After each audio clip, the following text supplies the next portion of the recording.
Muy feliz día.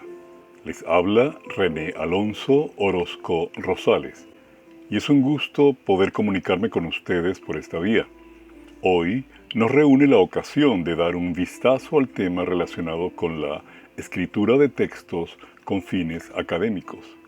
Durante los siguientes minutos mi atención estará enfocada a dar, junto a ustedes, un recorrido desde los antecedentes de la escritura hasta involucrarnos con los textos elaborados de acuerdo a un formato específico como lo es el académico.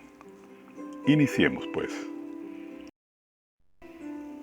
El tema contiene tres elementos caracterizantes: la escritura, los textos y la academia. Tres conceptos sobre los cuales fijaremos nuestra atención. Revisemos entonces los antecedentes de la escritura. Averigüemos qué fue lo que precedió a este fenómeno convertido en lo que hoy es una necesidad: escribir. Resuelto ya el dilema de quién fue primero, el huevo o la gallina, en el caso de la escritura, por lo evidente, resulta mucho más sencillo, pues seguramente coincidimos en que todo se inicia con la percepción de las cosas, transformadas en cierta inspiración que motiva a la imaginación, y ésta activa a su vez a las ideas que finalmente resultan en pensamientos. Sin duda, la palabra prosiguió a un rudimentario lenguaje de señas. La palabra convertida en sonidos significantes para distinguir ideas y planteamientos, para transmitir las percepciones originales de un individuo emisor hacia otro receptor. En la mitología griega se conocía que cada uno de los dioses del Olimpo tenía un lenguaje propio, diferente y particular.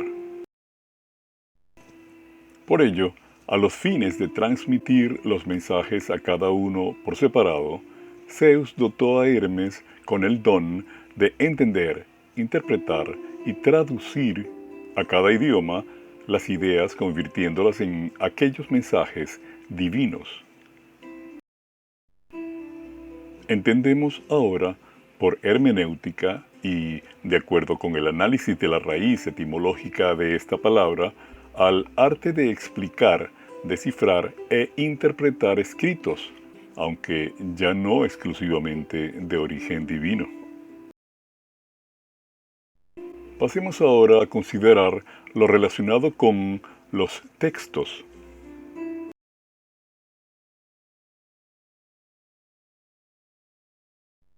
Para ello, iniciaremos por el acto de escribir, y decimos que es un acto y no un hecho, pues la escritura es definitivamente una demostración de la intención. Para el DRAE, escribir es la representación mediante signos de palabras o ideas como medio para comunicarnos.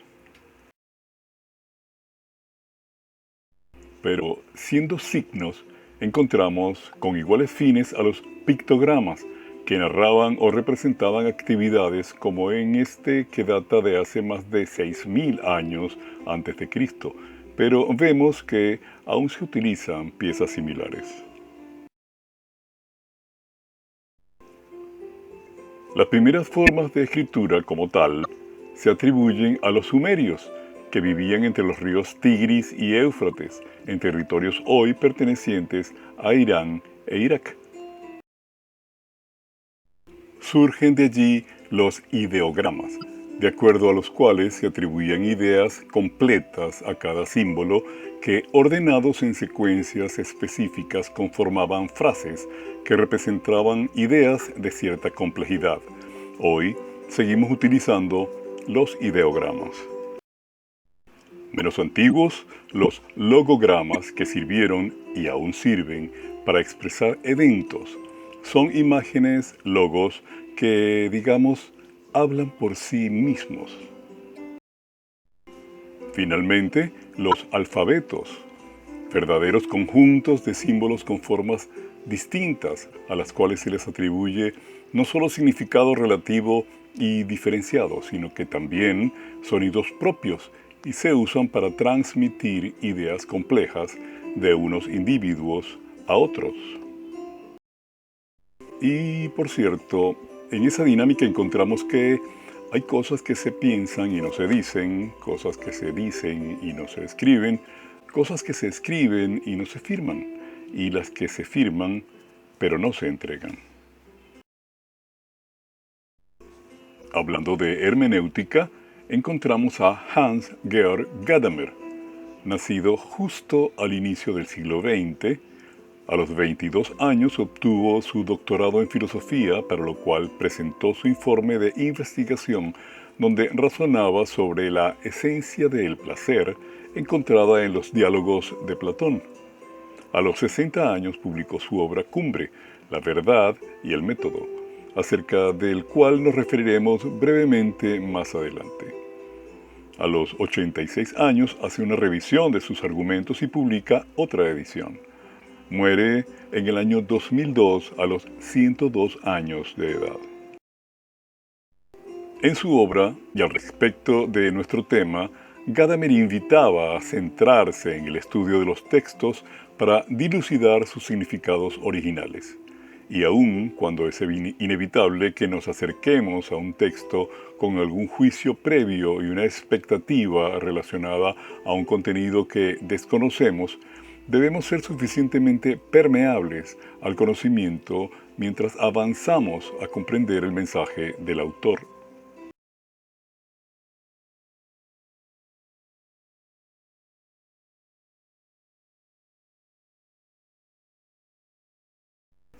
Con respecto al último de los tres motivantes de esta primera parte del tema, la academia y por supuesto lo académico, tenemos que la academia en sus orígenes tiene tres características: un lugar separado de la población, una edificación cerrada en un claustro y la reunión de una diferenciada categoría de personajes. Una vez más, el DRAE nos auxilia con sus definiciones. En esta ocasión no solo vemos la coincidencia y vigencia del significado histórico de la academia, sino que además notamos cómo mantiene en cierta forma las mismas tres características aludidas y además se subraya su condición de claustro. Lo ratifica nuevamente el DRAE en su definición del término académico, imputándolo a la persona que asiste a la academia, pero también a lo que en dicho lugar se produce. Obras elaboradas con apego riguroso, por cierto, a normas clásicas. ¿Métodos quizá?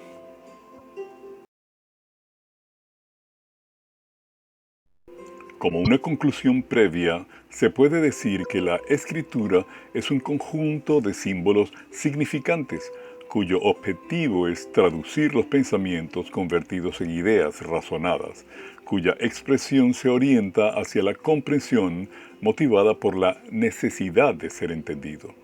Por su parte, el texto es la recopilación de tales escrituras, utilizando materiales y medios diversos. Y que además el rigor metódico con el cual se realiza la expresión de aquellas ideas manifestadas en esas signaturas y contenidas a su vez en los textos es la manera de presentarlo a la comunidad académica en un lenguaje ordinariamente reservado justamente para los académicos. Así entonces, la escritura con fines académicos no es otra cosa más que la forma de expresión por medio de la cual, con cierto rigor metódico, se comunica formalmente la llamada comunidad académica.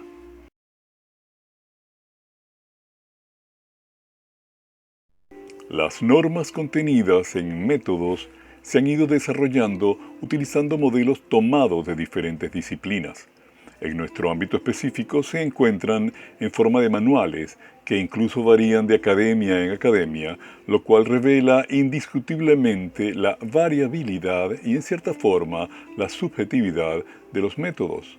De allí que ninguna pueda ser catalogada rotundamente de buena o mala. En el caso de estas dos, por ejemplo, notamos una diferencia importante y es que en el manual de la uva se aprecia con claridad su sentido o razón de ser, el para qué y su finalidad, aunque pudiera completarse dándole el carácter real que debe atribuirse a los trabajos de grado y las tesis doctorales, el cual no es otro que ser una de las alternativas que tiene el investigador para informar los procesos que lo condujeron a los hallazgos de sus investigaciones, así como los productos concretos que de ella se derivan.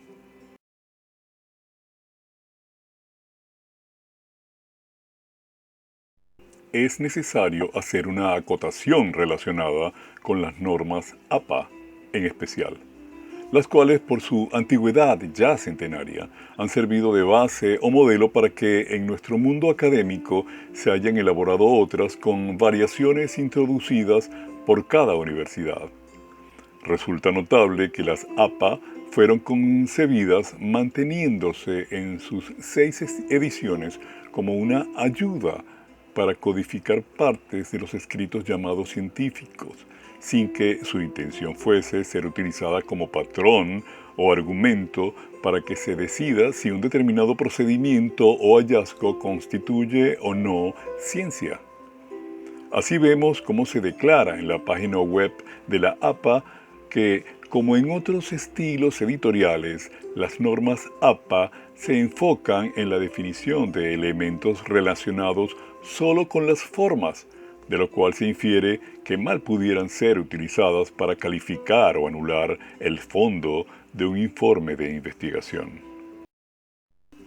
Revisemos a continuación las características formales y generales de los textos con fines académicos independientemente de su denominación. Tienen una orientación enfocada sobre objetivos.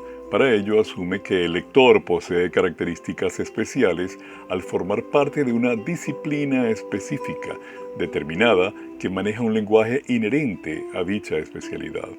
Es por ello que el texto debe tener una organización formal, soportada por un método que permita a ese lector especial encontrar una secuencia normativa con la cual construir una estructura literaria específica, cuya morfología sea estandarizada, logrando con ello obtener un conjunto delineado, delimitado y potable a la comprensión del establecimiento académico. Cuando decimos que presenta una secuencia normativa, nos referimos a que posee 3 grandes órganos que componen el cuerpo del texto académico y se manifiestan en un orden determinado. Así entonces, cada órgano se desglosa a su vez en elementos que precisamente obligan a mantener un orden armónico y coherente, que conduzca al lector del informe a través de un cauce seguro, lógico, sumativo y concluyente.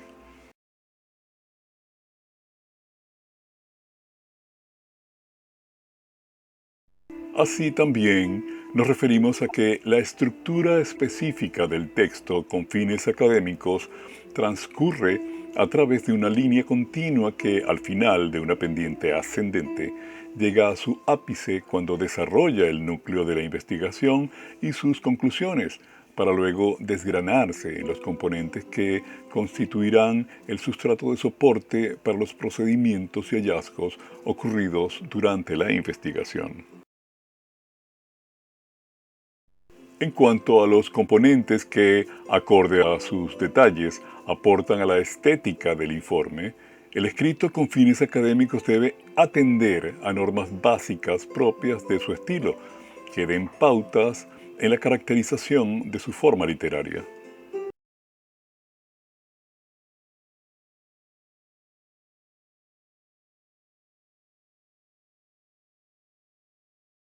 De esta manera, y como dijimos al principio, hemos ocupado un tiempo en un rápido viaje para delinear apenas en trazos gruesos la figura de los textos con fines académicos, tales como los relativos a tesinas y tesis, con las cuales se pretende informar acerca del desarrollo de los procesos de investigación, así como también de los hallazgos y propuestas que surgen de ellas, e igualmente otros con las formas de ensayos y artículos, todos ellos requeridos de acuerdo a las delimitaciones exactas de los protocolos clásicos propios de la academia, transitando aún los ya vetustos tiempos de la modernidad epistemológica.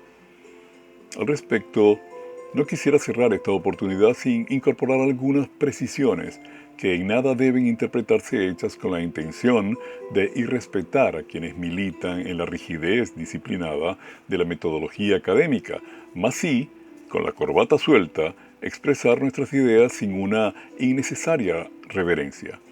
A continuación, entonces, mis reflexiones. Academias, históricamente reconocidas en tiempos de modernidad precisamente, fueron el Círculo de Viena y la Escuela de Frankfurt, donde connotados doctores, no pocos de ellos en ciencias exactas y paralelamente filósofos, queriendo establecer un lenguaje único, específico, excluyente, pero al mismo tiempo común para la comunicación de eruditos en un ambiente académico, donde además de constituirse en la comunidad científica, se abrogaron el derecho y el privilegio de decidir y dictaminar lo que era o no ciencia. Al respecto, valdría el volver al ejercicio filosófico, esta vez para cavilar acerca de un nuevo paradigma de ¿quién fue primero, la ciencia o el científico?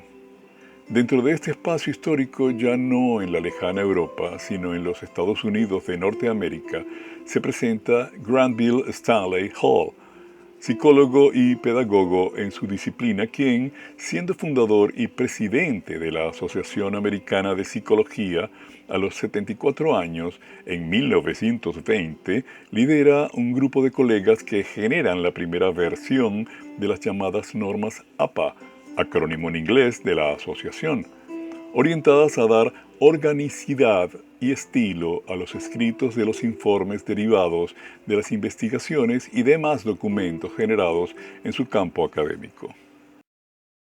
Ahora bien, al ubicar sobre una línea de tiempo el lapso durante el cual las pretensiones de los eruditos académicos por acaparar las luces de las ciencias y proclamarse sus detentores, igual que ha sucedido en las regiones con las ideas de enclaustrar a sus dioses en sus templos exclusivos, creemos oportuno verificar lo que sucedió en un lapso temporal mucho más amplio, anterior a la postulación de las normas que en algunos casos aún hoy parecen seguir aquellas pretensiones, y también anterior al nacimiento y disgregación de los grupos de eruditos académicos.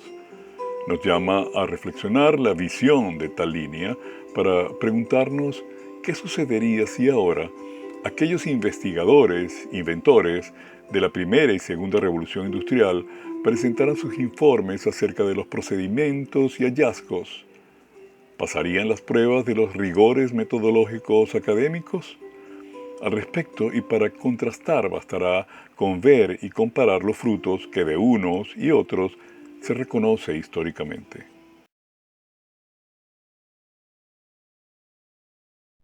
Retomando a nuestro amigo Gadamer, es posible, partiendo de sus observaciones acerca de la importancia de los textos y con ello de la escritura, lógicamente, construir un círculo virtuoso para recorrer la ruta armónica que transcurre a través de la verdad en su camino al objetivo supremo, transformar, lo cual a su vez niega la concepción estática que pudiera tenerse de la vida y cualquiera de sus procesos que pudieran pretenderse alinear por siempre con la rigidez condicionante de algún método. El primer objetivo de quien se atreva a aventurarse en la escritura es identificar al destinatario y lo que busca comunicarle por medio de la evidencia escrita. Si alguna norma fuese primera, imperecedera, fundamental y natural, aplicable al acto de escribir, sería esa de orientarse al destinatario, y luego el estilo lo definiría la conjunción de éste, el remitente y el objetivo detrás del mensaje.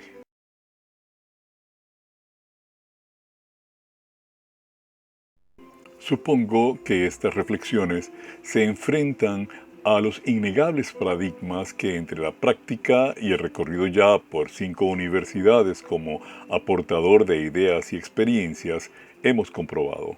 Se tratan de las restricciones que imponen las concepciones protocolares de la metodología, utilizadas como cepo, como requisito que impide, más que como atributo que coadyuva, basadas aparentemente en una visión que pudiésemos llamar normocéntrica, sobre la cual las frías evidencias numéricas resultantes de los procesos formativos en los niveles de posgrado cuantifican como intentos frustrados las deserciones de los investigadores a quienes les resulta más dificultoso que los mismos procesos investigativos y los análisis derivados que conducen a sus hallazgos el ajuste milimétricamente riguroso a lo que se les exige someter la forma de sus escritos, quedando en segundo plano el fondo que se desea transmitir. Y de allí la rendición de algunos que, en pos de cumplir con el requisito de egreso, prefieren vencerse ante las exigencias metodológicas o incluso acudir a otras vías menos pulcras, pero que dicen fundamentarse sobre ese dicho de Niccolò di Machiavelli: el fin justifica los medios. Solo un aspecto más, el cual no quisiera se quedara en el tintero. La idea necesita del texto como la barca del mar, no solo para simplemente expresarse, sino para dejar sembrada la evidencia, y aunque las rigideces protocolares metodológicas aprieten el terreno hasta hacer áridas las ganas de investigar, el mensaje hoy es insistir en investigar, en crear, en creer, en crecer y hacer que brote la espiga de la escritura hasta lograr que los textos escritos con fines académicos dejen de ser apenas un requisito de egreso y, negados a las jaulas de los archivos académicos, se conviertan en la evidencia práctica más allá del diagnóstico de muerte literaria anunciada. Y ya para terminar, construyo para ustedes una frase sumando dos oraciones escritas con muchos años de diferencia, pero que igual se encuentran en uno de esos horizontes históricos de los cuales nos enseña Gadamer.